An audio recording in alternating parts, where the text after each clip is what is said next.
Welcome back to my channel, guys. Today we are going to go over the Morpheus Network. And this is a top-down diagnostic. You can see from the colors from my map that it looks like a very healthy project. One that I like very much. All right, so what problem market does this project currently solve or serve? Why are we using a blockchain, etc.? Well, what it is they are going to be the middleware for supply chains, and that is like an infrastructure type project. And they're going to do software as a service. So like the stuff they're going for is software as a service, global settlement fees, and integration and services. So, integrating automated activities into the supply line. An example of one of their partnerships, for instance, is Dementra. Small farmers are a massive group. Like 1/3 of the world's population does 70% of the food production in the world, and there's a massive adoption of smartphones in that group of people now, and they bring 20% to market if they can bring in so if any service could help out these farmers, 1/3 of the world's farmers that produces 70% of the food, if they can bring an extra 20% to market, it can bring as much as it can double their income. So if they see like a 10 to 20% boost in yield, they will see a doubling of their income for that group of people. And so that shows you that data science and applications that help these small groups of farmers that are getting a massive amount of adoption of smartphones, anything that is a service to them that can help them with their yields can potentially be massive for that 70% of the world's food production and help them reduce the cost of food for the world and also help the world's farmers.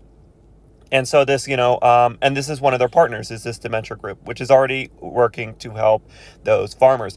And so, what they were doing is data-driven farmers. So that's, using geofence with phone, where they walk around their farm, and, their phone automatically sets up all of that stuff with their farm, and they could say, the weather, temperature patterns, etc., when the plant, what kind of nutrition the soil should have. It could help them all the way down. It's an excellent idea, and the future economy is going to be like that. Another thing to think about that Morpheus can help with is they can do banking integrations, history of the supply chain, automation of the supply chain, and entire production history. So if you got a products are very advanced things. Anything that your car, a phone, this device I'm using to type on, it is of many parts, and those parts have their own, like this little arrow represents a process to bring it together. This could be recorded things, and all the parts that come together to make that product have their own processes that can be recorded in the history of Morpheus, if using their software. And then you can have smart products and services go off of these supply lines automatically, and et cetera, et cetera, et cetera. It's up to your imagination at this point. But there is a very large amount of work to be done in supply chains, and we've even had supply chains due to the COVID situation. We've seen constraints with that. So I think that this is a narrative that will be big going forward as well. So that's why I think it is a good idea to consider supply chain management, blockchain, things like that. Okay, and this is like a top down of some of the things that is a picture graphic on their website, such as shipment, QR scanning, RFID tracking, trusted data. All of these things can be fed into the Morpheus management of those automated services, and they're already integrated in hundreds of companies. I know that they have some integrations into the major players, and I'll get to that inside of the later analysis. Okay, so that being said, so with this project, I'm just going to get straight into it. Let's see here. So ultimately, the conclusion was, I think there will be a future increase in demand for the token. Now, price FOMO, I think that it will get that at some point in the future. And regarding social media, the project is relatively early on the social media aspect. It's an under-the-radar project for their social media. Regarding major upcoming events, they're going to do masternodes, which is going to be pretty bit massive. That masternodes is like the shareholders of this entity, and they are also the governance of this entity, and they make the project decentralized. In fact, I'm going to go straight to governance. So right now, this project, what is the degree of decentralization? It is low, which means you have to trust the management. Like you have to look at the record of the management. You have to look at the people who are setting it up. But it will make that migration in the master nodes of being more decentralized. But right now, obviously, when something is low decentralization, that means you have to trust the team. And so we'll get into that as well. But that is the stage that it is in right now. And it says extremely important that the CEO are high quality and you're placing 100% trust in team.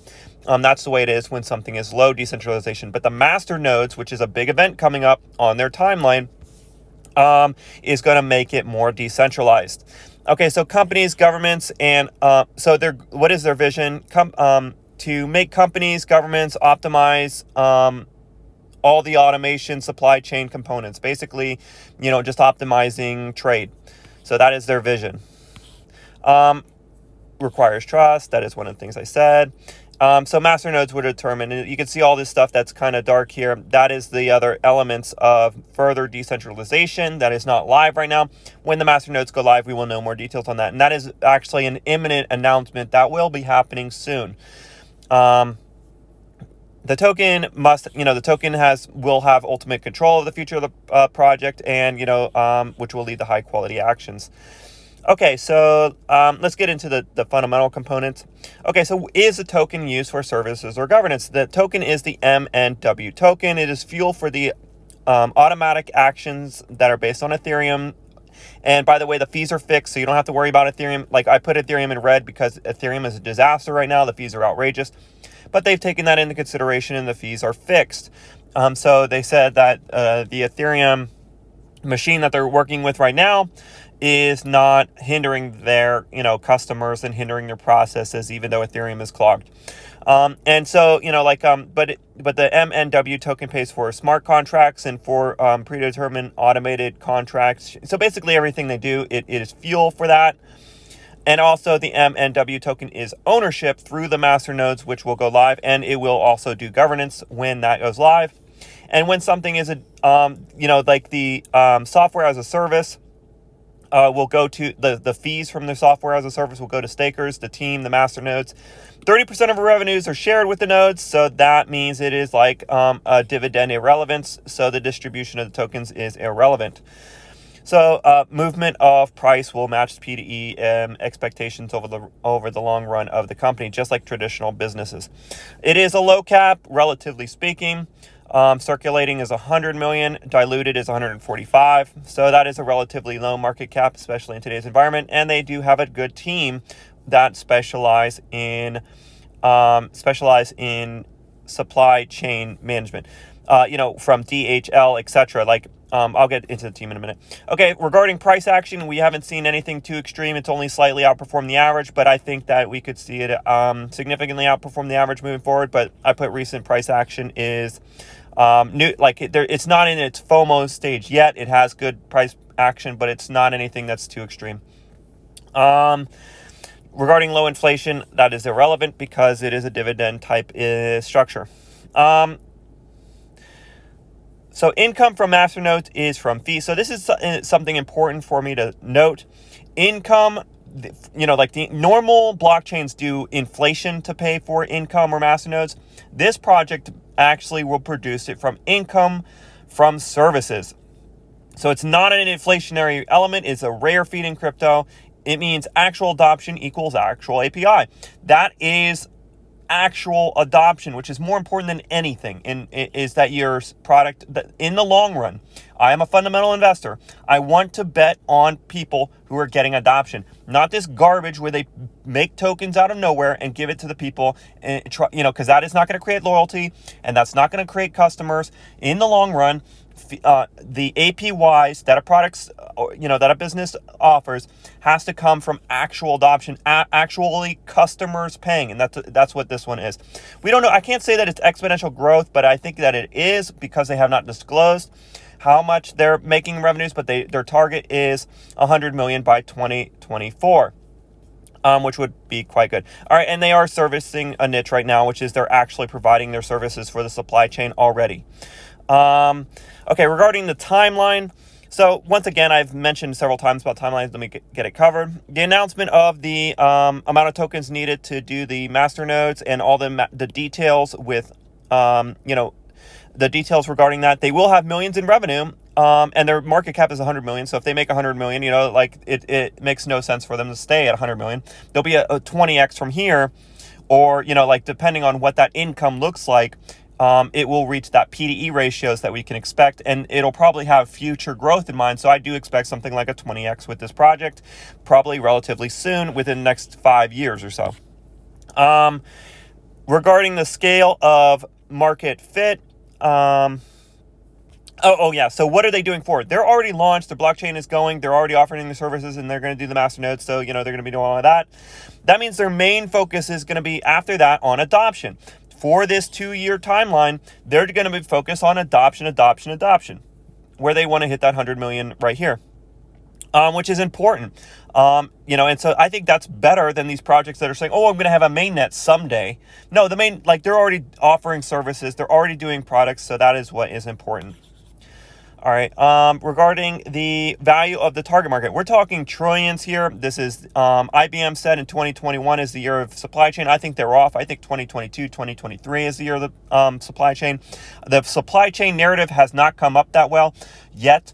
Right now, the narrative is something like the metaverse. People are still kind of talking about NFTs in the metaverse, but one of the things that NFTs will help with, and one of the things that NFTs will really help with, and one of the things that really will be helped by blockchain is supply chains. This is one of the things that will be disrupted. I've listened to Peter Diamandis talking in his talks, and one of the things he was talking about is like the massive amount of waste in the rail industry. It's because there's inefficiencies in the process. So this is something blockchain is specifically going to help, is manage supply chain connections and make it a lot more smooth of a process. So regarding the size of the market, I think it's in the trillions. We already know it's in the 15 trillions, but I think that it's even larger than that based on the efficiencies that will be created, the wealth that will be created in the world, will be something that is, quite that large.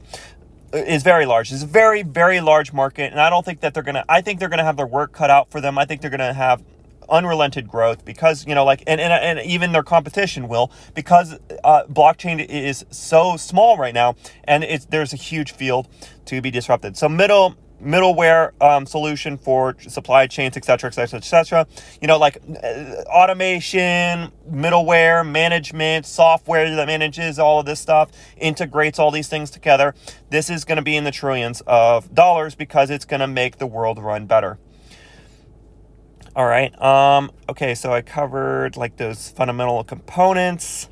Regarding the team, or let's go with strategic partnerships right now. So they're integrated into DHL, FedEx, Swift, Ripple, UPS, Chainlink, and those are some of the main integrations that they have there. They're a part of the Federated Co-op Limited, which is about representing $9.2 billion in business club group of people that work together. The CEO does have impressive achievements. I gave him a score of 6.7. I said, so he, part of his history is that he's part of the UNSCEF, the United Nations Center for Trade Facilitation and Electronic Business Standards. So basically, it's just standards records that he has. And he's got years of experience, so relevance to the target market. He's very relevant for that. But the reason I docked him some points on this is because it is his first time being a CEO, which introduced risk. He hasn't seen what it's like to do a business from 0 to 1. But he's already see this business, which is made up of multiple people to be on the CEO. But the business has received recognition for rapid growth, so that means that they got a good team, a good thing going with the CEO. The CEO has to lead the ship, but the team also achieves these things. They have they're consistent and understanding. Okay, so regarding some of the major players, the CEO, and the logistics, Danny Weinberger, 15 plus years in global trade. That's why I said he's relevant, like he's got that relevant experience. COO, Noam Appel, is a web developer for 15 years. And Roger Cook is one of the main players that I think is has histories, was the former CEO of DHL. So, all of these guys, very relevant for the field. And they're one of the top performers out of, they got recognition by, I didn't write it down, for by one of these Middle Eastern entrepreneurial World Cups. And Honeywell was one of the winners of that as well. And Honeywell's a company that's even my own AC in my own business. So, it's, they've received recognition. So I put the evidence that management is trustworthy, that it is, because of, the awards, etc., recognition that they've received. Now, down the line from governance and down the line from the team, you will have high value upgrades and value of services provided and developer motivation. All these things will be hit. They generate revenue like a traditional business, so it run like a regular business, which means they can hire developers, and also they can create bounties, etc. And they can also, like master nodes means that a developer can come in and buy a master node and start being a player in the ecosystem. Developer ecosystem. Or developer experience, they have a software development kit available, so that is a toolkit for those developers. Best option of the competition. Now regarding how are they different from VeChain, they said that we are middleware, not IoT devices. So imagine businesses and data and activities all being connected to Morpheus Network, and then that leads to actions. So they're just a middleware layer, kind of like Quant is a middleware layer. It's an infrastructure type project, but specifically for trade. And so that is a good thing. Regarding moat, anyone that they build relationships and contracts and integrate in their business will likely have a very sticky effect. These things are not really relevant for the design of this particular project. Network effect, I think that they're, they're up and live and going and acquiring customers. They already have contracts, so I think they're getting it. User experience is going to be, around helping businesses, so that's a relevant thing. That's good. First mover or adequate incentive. Yeah, they're up and going and running. I put that they're middleware for supply chains, and that I think that they're not even the reason this is not that relevant for me is because I think that there's such a large amount of workload, a lot of inefficiencies in the supply chains. Look at our supply chains. They're already disrupted. They're already not functioning properly. There is a lot of work that needs to be done. There's a lot of people that need to be put onto this to convert the world's supply chains from the old system to the modern blockchain systems. So there's going to have an unlimited amount of workload, an unlimited market, so to speak. So there's a massive opportunity just in supply chains, and that's why that is what has me excited about this project. Tokens per person to go down, tokens on the sell side to decrease, money needed to move price up to decrease. So I ultimately concluding that I think that it will lead to price performance. Market cap, the amount of people that have it is at about average. Nothing that burns the tokens, and not many major onboards that I noticed besides, the traditional integrations. Regarding the large business models that demand a token to reflect their needs, I put them as a higher end on this, which is good. So that means you can expect big ticket companies to eventually buy some of those masternodes. All right, guys, let me see. I think I covered everything. Okay, so final summary.